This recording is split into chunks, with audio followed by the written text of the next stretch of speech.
इतना बड़ा डिसीजन लिया गया कि G20 के अंदर इतनी बड़ी पावर्स जो है वो पूरा यूरोपियन यूनियन से लेकर सारे के सारे बैठ के ये डिसाइड कर रहे हैं। अच्छा, दूसरा, G20 के अंदर अफ्रीकन यूनियन को शामिल कर लेना और अफ्रीकन यूनियन को शामिल करके अफ्रीकन यूनियन के अंदर इंडिया का सिक्का जमाना, अभी भी नाइजीरिया होते हुए जा रहे हैं, अफ्रीका किया और वहां पर मोदी जी का स्वागत बढ़िया तरीके से हो रहा है, तो उसके अंदर सोचकर देखिए क्या लेवल रहा होगा।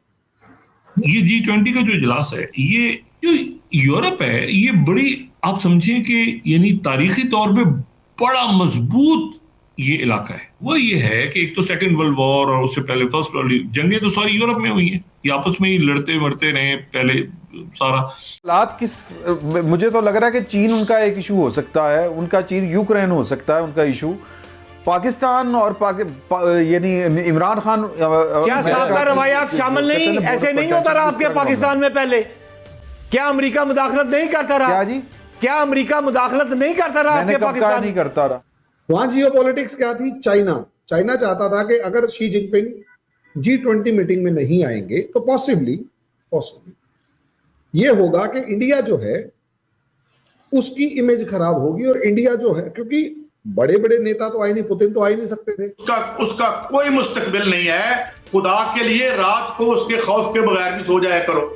हमारे सरों पर आपने मुसल्लत किया हुआ है, हम जानते हैं वो हमारे मसाइल का हल नहीं है। आज उसे पावर दे दो तो कोई होगा जो 3.5 साल में हुआ था। बाइडन वहां है, लेकिन बाइडन की कोई औकात नहीं है, वो सब जानते हैं। क्यों? क्योंकि बाइडन अगली बार रहेंगे नहीं, तो इसलिए वो बोले या ना। नमस्कार दोस्तों, जय हिंद। प्रधानमंत्री नरेंद्र मोदी ब्राजील दौरे पर पहुंच गए हैं। G20 देशों के सम्मेलन में हिस्सा लेने के लिए रियो डी जेनेरियो पहुंचने पर पीएम मोदी का भव्य स्वागत हुआ। प्रधानमंत्री नरेंद्र मोदी का ब्राजील में भारतीय समुदाय के सदस्यों द्वारा रियो डी जेनेरियो के एक होटल में गर्मजोशी के साथ स्वागत किया गया। ब्राजील के वैदिक विद्वानों ने भी उनके सामने वैदिक मंत्रों का जाप किया। 3 देशों की अपनी यात्रा के दूसरे चरण में प्रधानमंत्री मोदी ब्राजील में 18 और 19 नवम्बर को होने वाले 19वें G20 नेताओं शिखर सम्मेलन में भाग लेंगे। प्रधानमंत्री नाइजीरिया की अपनी पहली यात्रा खत्म करने के बाद रियो डी जेनेरियो पहुंचे हैं। विदेश मंत्रालय ने एक्स पर पोस्ट में कहा, प्रधानमंत्री नरेंद्र मोदी G20 ब्राजील शिखर सम्मेलन में भाग लेने के लिए ब्राजील शहर रियो डी जेनेरियो पहुंचे हैं। एक बयान में प्रधानमंत्री मोदी ने ग्लोबल साउथ की प्राथमिकता पर ध्यान केंद्रित करने में ब्राजील के लीडरशिप के प्रति आशा व्यक्त की। उन्होंने कहा, पिछले वर्ष भारत की सफल अध्यक्षता ने G20 को जनता का G20 बना दिया तथा ग्लोबल साउथ प्राथमिकता को मुख्य धारा में ला दिया। इस वर्ष ब्राजील ने भारत की विरासत को आगे बढ़ाया है। मोदी जी गए G20 में, कितना इम्पोर्टेंट लग रहा है आपको ये समिट? आरजी देखिए, ब्राजील के अंदर G20 हो रहा है, जिसमें कोई दो राय नहीं है। देखिए, कभी भी कोई भी इतने बड़े लेवल का जो इवेंट होता है, खासकर 20 कंट्रीज जब मिल बैठ के बात कर रहे होते हैं, तो नॉर्मली यहां पर एक बड़ी अजीब सी एक पॉलिटिक्स होती है कि मान लिया इसमें कोई भी डिस्कशन चल रहा है G20 में, बढ़िया सा डिस्कशन चल रहा है और सबको पता है कि एक इंपॉर्टेंट डिसीजन हो सकता है, और वो इंपॉर्टेंट डिसीजन जो है वो दुनिया के ऊपर इंपैक्ट क्रिएट करेगा। तो नॉर्मली ऐसा डिसीजन किसी ऐसी कंट्री में लिया जाता है जहां पर जो काफी मजबूत होती है, उसके पीछे का एक लॉजिक होता है, क्योंकि जिस कंट्री में इस तरीके की मीटिंग होती है वो कंट्री ही उस पर्टिकुलर मीटिंग का प्रेसिडेंट होता है। हमें ये समझना होगा। यानी इस बार G20 मीटिंग के अंदर प्रेसिडेंट जो है वो ब्राजील है। इससे पहले G20 मीटिंग के अंदर जो प्रेसिडेंट था वो इंडिया था, और इंडिया से पहले इंडोनेशिया था।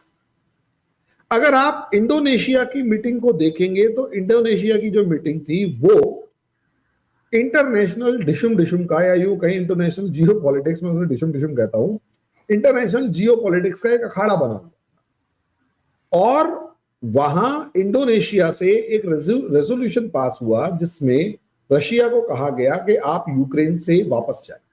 ये 2022 वाले की बात कर रहे हैं। इंडिया के अंदर जब 2020, अच्छा, उसके अलावा आपको मिलेगा कि G20 में कुछ खास बड़ा डेवलपमेंट नहीं हुआ, लोग गए, बातचीत करके वापस आ गए।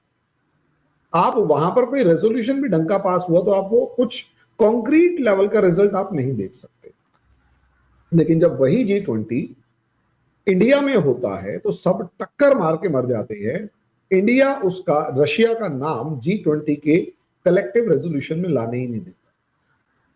कि इसमें यह है कि पीस और ट्रैंक्विलिटी जो है वो मेंटेन की जाएगी, लेकिन किसी कंट्री का नाम नहीं लिखोगे, उसमें सारे आ जाएंगे कि जो लड़ेगा वही गलत है।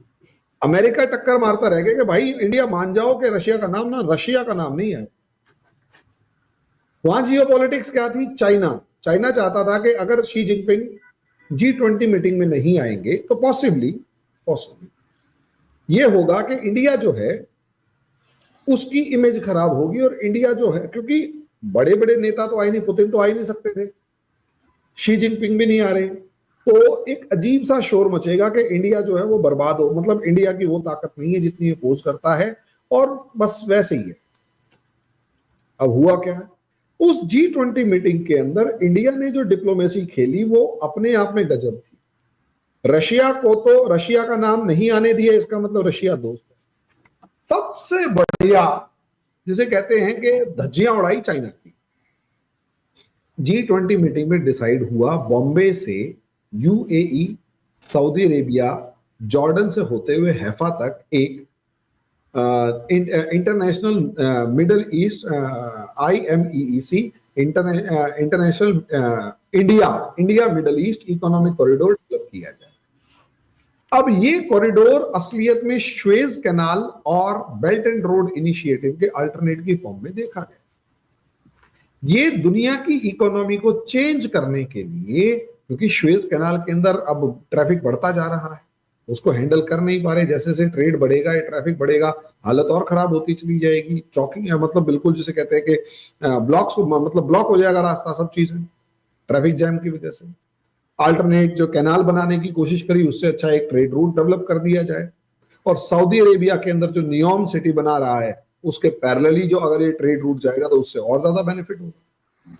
तो इतना बड़ा डिसीजन लिया गया कि G20 के अंदर इतनी बड़ी पावर जो है वो पूरा यूरोपियन यूनियन से लेकर सारे के सारे बैठ के ये डिसाइड कर रहे हैं। अच्छा, दूसरा G20 के अंदर अफ्रीकन यूनियन को शामिल कर लेना, और अफ्रीकन यूनियन को शामिल करके अफ्रीकन यूनियन के अंदर इंडिया का सिक्का जमाना। अभी भी नाइजीरिया होते हुए जा रहे हैं। दूसरी सबसे बड़ी इकोनॉमी अगर अफ्रीका की है और वहां पर मोदी जी का स्वागत बढ़िया तरीके से हो रहा है, तो उसके अंदर सोचकर देखिए क्या लेवल रहा होगा।